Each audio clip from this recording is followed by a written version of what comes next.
Last month, thousands of court documents were released detailing the late financier and convicted sex offender Jeffrey Epstein's sexual abuse and trafficking of teenage girls. It brought new attention to the problem of sex trafficking in the United States and why the crime so often goes undetected. Ali Rogan has more on the barriers that survivors of trafficking must overcome in their search for justice. Human trafficking can take many forms. It can range from sexual manipulation and coercion to the exploitation and forced labor of an individual. In 2021, the National Human Trafficking Hotline reported more than 10,000 cases of trafficking and over 16,000 victims. Experts warn that's likely an undercount. Megan Cutter directs the National Human Trafficking Hotline at Polaris, an anti-trafficking nonprofit based in Washington, D.C. Megan, thank you so much for being here. We wanted to talk about this in the context of the Jeffrey Epstein news. We hear so much about the perpetrators of that abuse that was happening in the context of that case. But what about the victims?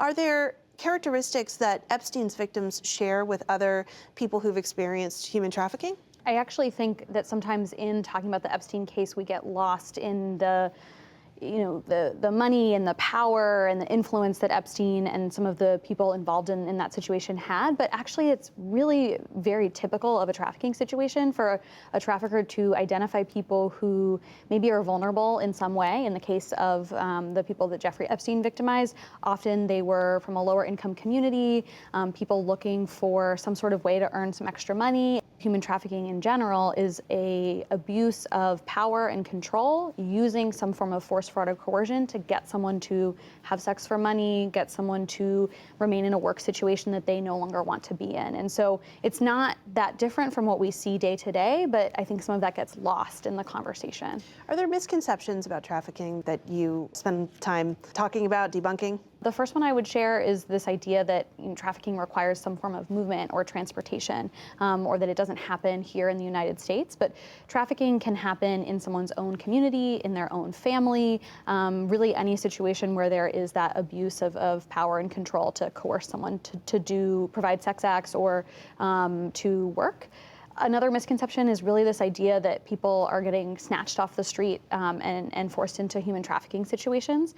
So much more often we see scenarios where people are in some form of longer term trusting relationship with their trafficker, whether it's they met them online, that person's an intimate partner, a family member, a friend, and they build trust through a grooming process. And then once the victim is isolated, they take advantage of that and begin to abuse and exploit them. How do conspiracy theories and disinformation play into some of these misconceptions that people have?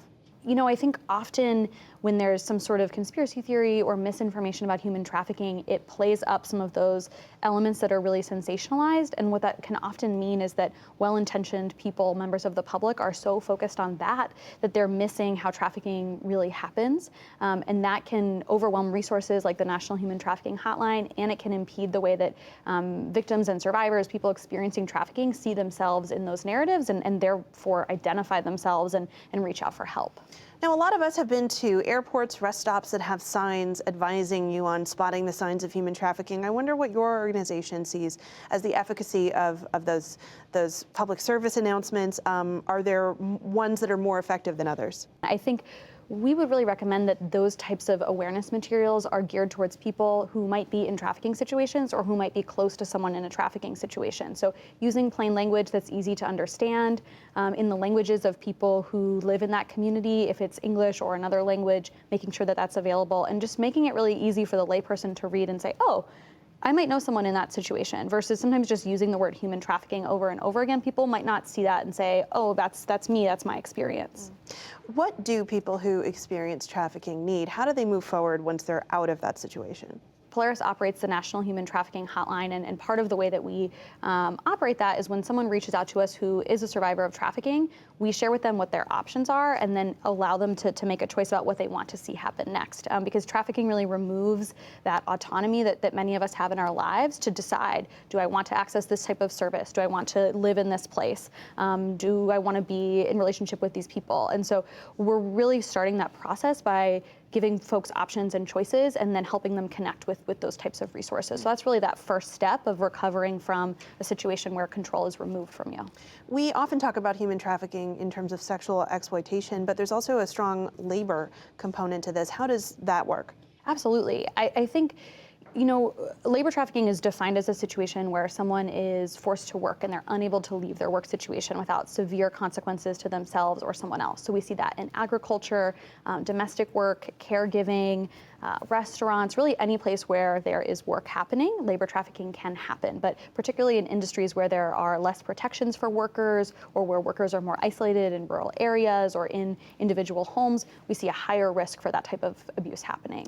The Trafficking Victims Protection Act of 2000 was a landmark federal response to human trafficking. What does it do, and are there areas in which it falls short? I think one of the great things about the Trafficking Victims Protection Act is it brought the federal government together and to build a response to human trafficking and to make sure that we're united in responding to it, that different agencies are making sure that there is a response in their agency, and we're really supportive of that. The National Human Trafficking Hotline started operating in 2007, and we really feel like that establishment of that has been really helpful for people who need assistance, people who are looking for help, and also people who maybe have a friend or a family member who they are worried about and they're wanting to contact the hotline and get that type of assistance. Megan Cutter, the director of the National Human Trafficking Hotline at the anti-trafficking organization Polaris. Thank you so much for joining us. Thank you for having me.